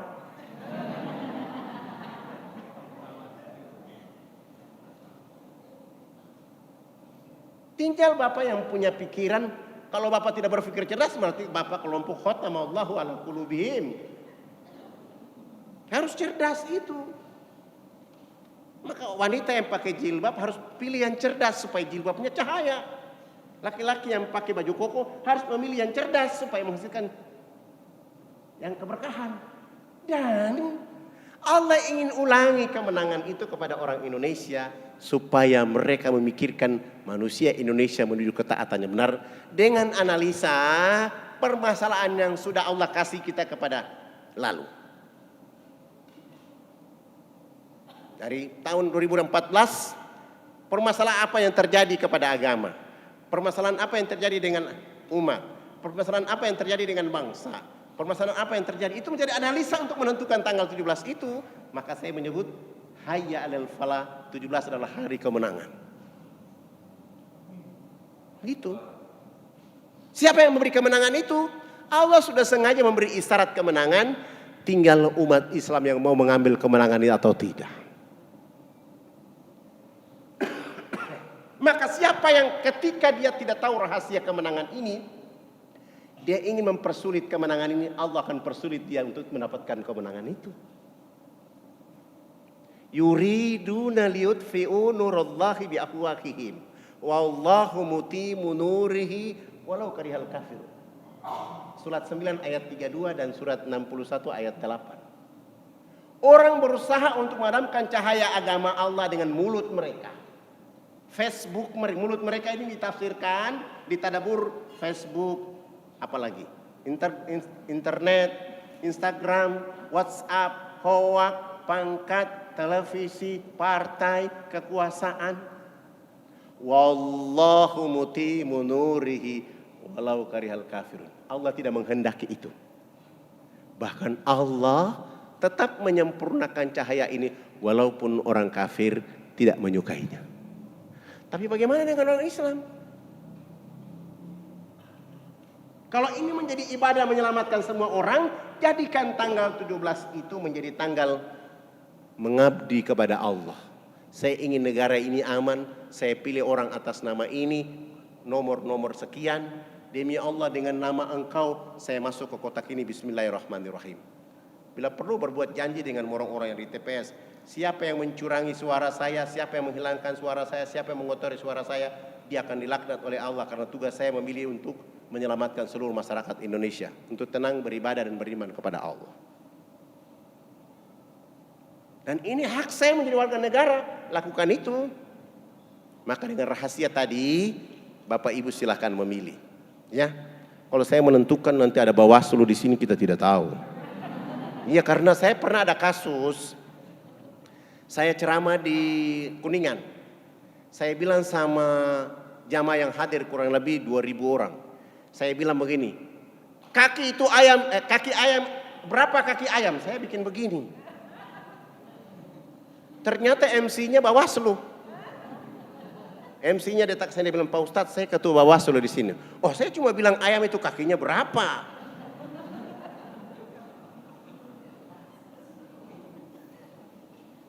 Jadi tidak boleh. Jadi itu nanti ini, bro. Tapi era sekarang boleh bicara itu. Tapi saya tidak boleh gunakan ini. Nanti orang mengatakan, walaupun masjid ini dijadikan menjadi pusat peradaban, pusat perang, pusat politik, pusat pendidikan, boleh. Kalau ada orang melarang tidak boleh.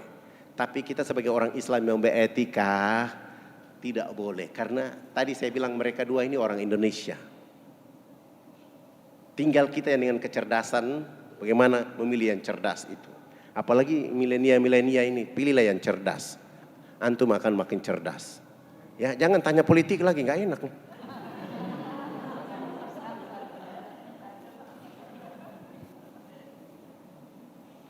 Saya kira tidak ada. Kalau tidak ada, saya cerita satu terakhir ya.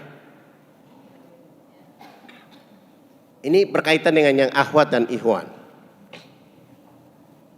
Setelah kita berdakwah di lokasi di pegunungan selesai, saya bercoba untuk kita datang ke satu tempat lagi. Jalan kaki ke lokasi untuk berdakwah 12 hari. Begitu kami tiba ke lokasi ini berdakwah selama 3 bulan seorang saja yang masuk Islam. Saya mulai berpikir bagaimana supaya bisa banyak orang syahadat.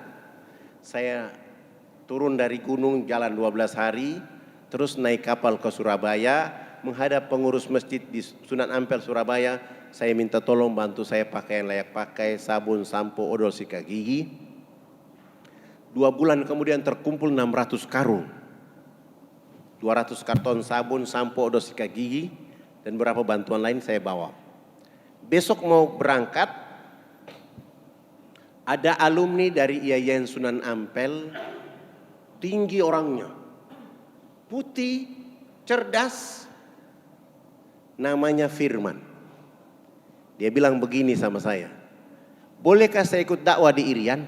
Boleh, tapi jangan tanya gaji karena saya tidak punya uang. Kalau antum ikhlas silahkan. Dia bilang saya ikhlas. Akhirnya dia ikut saya. Kami bawa bantuan ini sampai ke lokasi. 5 hari kemudian sampai, kami turunkan seluruh barang. 2 hari kemudian kami mulai jalan kaki. Begitu jalan kaki hari pertama, Firman dia mulai tanya, Fadlan, kira-kira kapan kita sampai ke lokasi? Saya tidak jawab, saya diam. Besok pagi jalan lagi, menjelang asar kami istirahat. Dia tanya lagi, masih lama ya? Saya tidak jawab. Hari ketiga dia tanya lagi, saya tidak jawab. Hari keempat dia tanya, saya juga diam. Hari kelima langsung dia marah. Oh, kalau saya tahu dakwah begini saya tidak ikut antum ke Irian. Tolong pulangkan saya mau kembali ke Jawa Timur. Untuk apa saya menyusahkan diri di sini? Saya mulai peluk beliau dan saya bilang, Firman, ente tidak pantas beragama Islam. Antum tidak pantas menjadi umatnya Muhammad. Coba tengok 1400 tahun yang lalu, seorang anak manusia dalam rahim ibunya, ayahnya wafat. 6 tahun kemudian ibunya juga wafat, diasuh oleh kakeknya Abdul Muthalib. 2 tahun dari perjalanan itu, kakeknya juga meninggal dunia, wafat. Walaupun di sana ada Ja'far, ada Ali, wahai Firman, Muhammad tidak pernah mengeluh sedikit pun bicara tentang dakwah. Antum baru datang dari Jawa Timur, antum mengeluh. Silakan antum mau pulang saja, di sana ada binatang buas, antum mau mati aja. Saya bicara begitu, akhirnya dia ketakutan dan dia bilang, kalau begitu kita jalan lagi. Kami jalan sampai ke lokasi 12 hari. Berdakwah selama 3 bulan tidak ada orang masuk Islam dan saya mulai bilang, ini Ustadz tidak ada orang masuk Islam karena niat nawaitku antum yang salah. Supaya menghidupkan niat antum, niat dakwah ini ada metode dakwah berikutnya. Apa itu Ustadz? Bagaimana kalau saya nikahkan antum dengan anak kepala suku yang namanya Yakomino? Hah? Hei Firman, saya tidak bicara dakwah. Saya tidak bicara ganteng, saya tidak bicara cantik, saya bicara dakwah. Jangankan antum, saya yang orang Irian ini juga tidak mau menikah dengan wanita di sini. Tapi untuk kondisi dakwah yang hari ini, yang paling cocok, yang paling tepat adalah antum. Apa kata dia? Ustadz, kalau begitu kasih saya waktu istihara dulu. Iya, begini pakai istihara. Lalu dia istihara 7 malam berturut-turut. Pagi-pagi saya lagi sholat duha, dia menghadap saya dan saya lihat wajahnya antara sedih dan gembira.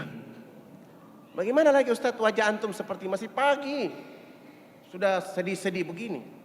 Ya Ustadz, saya sudah istihara berturut-turut 7 malam ini, jawabannya cahaya putih. Langsung saya bilang, Alhamdulillahirabbil alamin.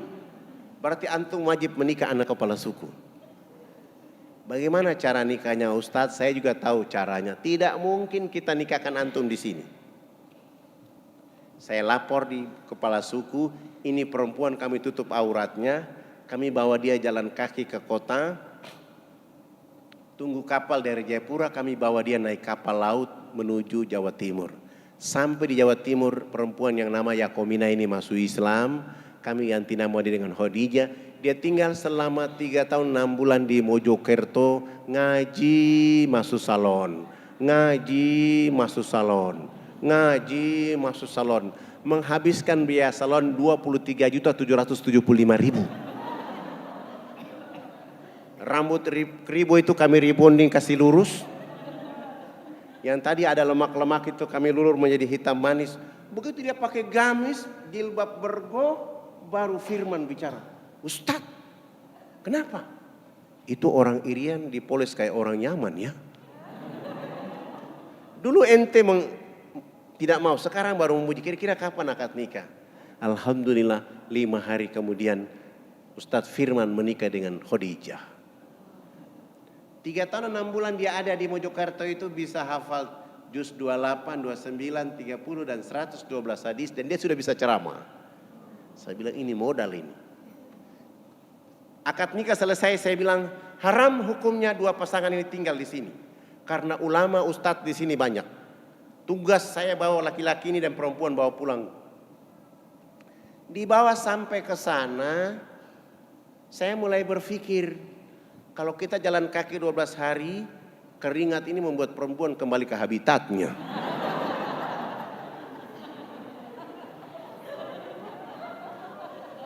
Akhirnya saya bilang kita bersabar dulu dengan cara menjaga sholat kami selama 40 hari dan menjaga hafalan kami selama 40 hari.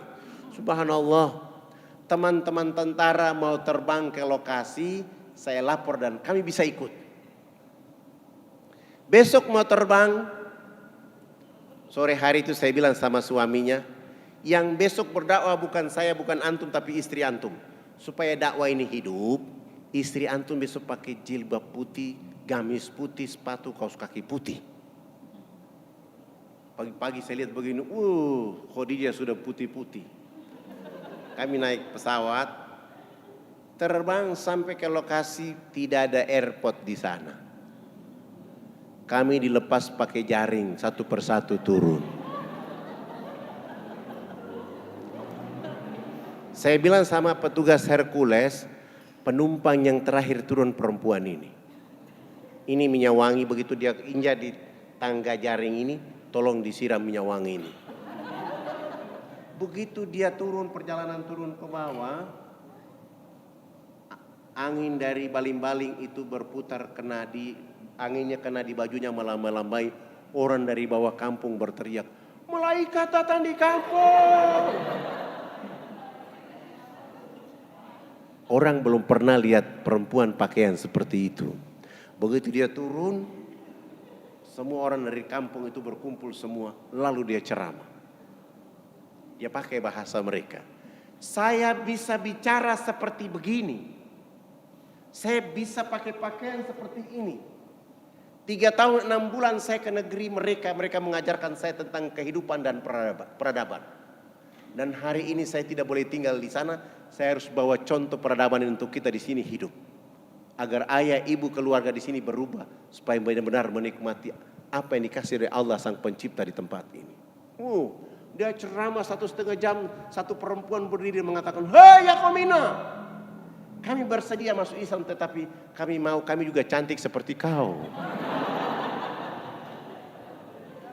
Suaminya mulai bilang sama saya, "Pak Ustadz, kira-kira di tengah hutan ini salon mana yang mau datang?"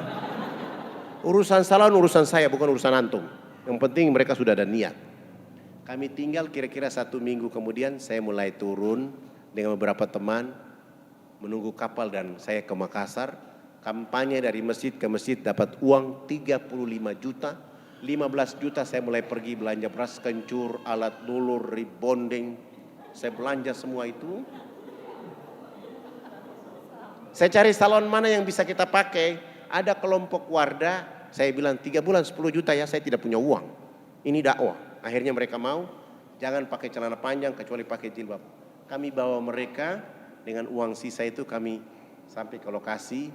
Sampai di sana tidak langsung dakwah, kita bikin rumah-rumah kecil. Bilik yang pertama isinya cermin, bilik yang kedua isinya tanah liat, bilik yang ketiga isinya air, sampo, sabun, odol, sikat gigi. Bilik keempat pekerja salon, kelima pekerja salon, keenam pekerja salon, ketujuh pekerja salon, kedelapan pekerja salon, ke-9 ruang pas, ke-10 cermin. Karena di pedalaman sana belum pernah ada orang lihat wajahnya dengan cermin, saya mulai suruh antrian panjang ibu-ibu. Begitu ibu yang pertama, dia buka horden bilik yang pertama, dia lihat wajahnya di cermin, ketakutan dan lari keluar. Dia mulai berteriak, "Ada setan!" Hah? Kok pagi-pagi sudah ada setan? "Ibu sini dulu, coba ceritakan ibu lihat apa." Saya buka kain itu, ada orang lihat dari dalam. Itu wajah ibu. Tidak, dia lihat saya. Kalau ibu tidak percaya, sekalian saya buka kain ini, angkat tangan. Ini tangan siapa? Tangan saya. Itu ibu. Oh iya, kita belum pernah lihat wajah seperti begitu. Dipindah ke bilik kedua, tahara dengan tanah liat sebanyak 6 kali, lalu menggunakan sabun, sampo, air. Begitu di bilik ke-9 mereka pakai baju gamis, rambut yang tadi jabri kayak pohon beringin itu ditutup dengan jilbab. Lalu dia di cermin ke-10, alhamdulillah 662 perempuan ditambah 125 kepala keluarga syahadat. Hari ini semen 1 sak di kampung mereka 1.800.000. Masjid sudah terbangun 23 buah di sana. Saya kira itu yang bisa sampaikan pada sore hari ini. Semoga ini menjadi ibro agar kita bisa mampu menjaga dakwah di tempat kita masing-masing dalam rangka menyelamatkan bangsa dan negara yang kita cintai. Mohon maaf lahir batin. Subhanallah bihamdika asyhadu an la ilaha illa anta astaghfiruka wa atubu ilaik. Wassalamualaikum warahmatullahi wabarakatuh.